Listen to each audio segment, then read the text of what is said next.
यही कारण है कि मध्य प्रदेश शासन ने युवाओं का आह्वान किया है कि युवा नीति कैसी हो किसी भी क्षेत्र में। और सच है, आप जानते हैं कि हमारे यहाँ हम लोगों को बहुत पहले पढ़ाया गया था कि सत्य निष्ठा एक नीति पढ़ाया गया था, लेकिन जैसे जैसे आगे बढ़े तो जानकारी ये हुई सत्यनिष्ठा एक नीति नहीं, एक सिद्धांत है। और नीति तो कुछ समय के लिए रहती है। तो सरकार ने जो चाहत और आकांक्षा प्रकट की है, उस आकांक्षा पर हमारे युवा आगे बढ़ करके अपने अपने विचार, अपने सुझाव दे रहे हैं। माननीय उच्च शिक्षा मंत्री जी का उद्बोधन हम सबको मिलेगा और हम सब लोगों को ये ध्यान रखना है कि शिक्षा ही समग्र परिवर्तन की धुरी है, केंद्र है। और यही मध्य प्रदेश शासन आज आह्वान करके आगे बढ़ रही है। मैं पुनः उच्च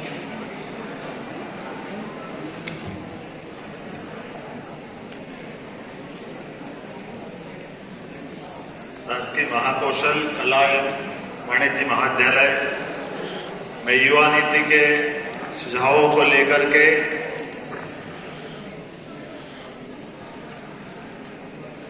क्या हुआ इस महाविद्यालय के प्राचार्य जी, संचालकगण, समस्त विद्वान प्राध्यापकगण, पत्रकार साथियों, युवा मित्रों,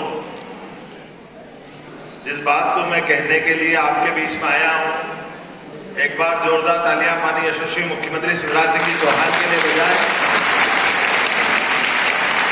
और ये वर्तमान का दौर हम सबके लिए कितना प्रेरणादायी और आनंददायी है।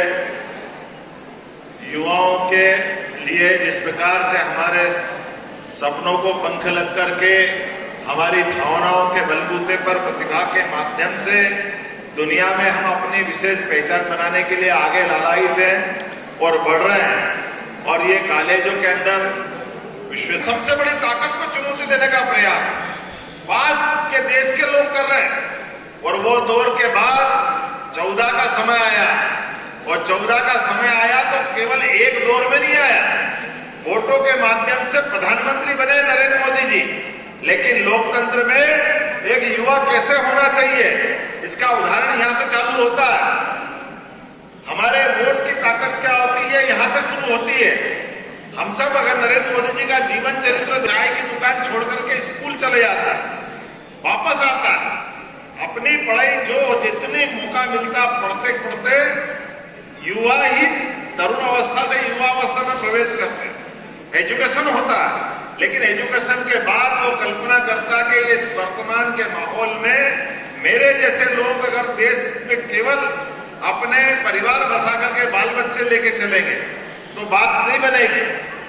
ये वही उदाहरण उस रूप से वापस जाता है जिस बात को लेकर के 23 साल के युवा ने अपनी मां को, वो सारे के सारे आतंकवादियों को उनके घर के अंदर तबाह करने का काम किसने किया?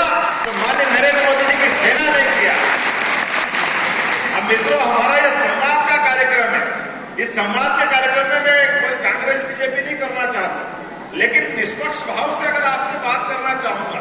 आप उदाहरण देख लीजिए, एक देश के प्रधानमंत्री थे जो विदेश में उच्चतम शिक्षा ग्रहण करके आए, जिनको फाइनेंस की बड़ी बड़ी उपाधियां थी, जिनके लिए माना जाता है उनसे कोई सुयोग की व्यक्ति दुनिया में कोई प्रधानमंत्री नहीं है। आप बताइए, मनमोहन सिंह जी से बढ़कर के उस समय कोई विद्वान व्यक्ति पूरे दुनिया में इतना सक्षम और समर्थ आदमी विद्वान नहीं था। लेकिन अपने देश के सैनिकों के साथ ये दुर्व्यवहार हो रहा है और उसका हिसाब चुकता करने के लिए सेना भी मौजूद, पुलिस भी मौजूद, सारी व्यवस्था वो की वही, लेकिन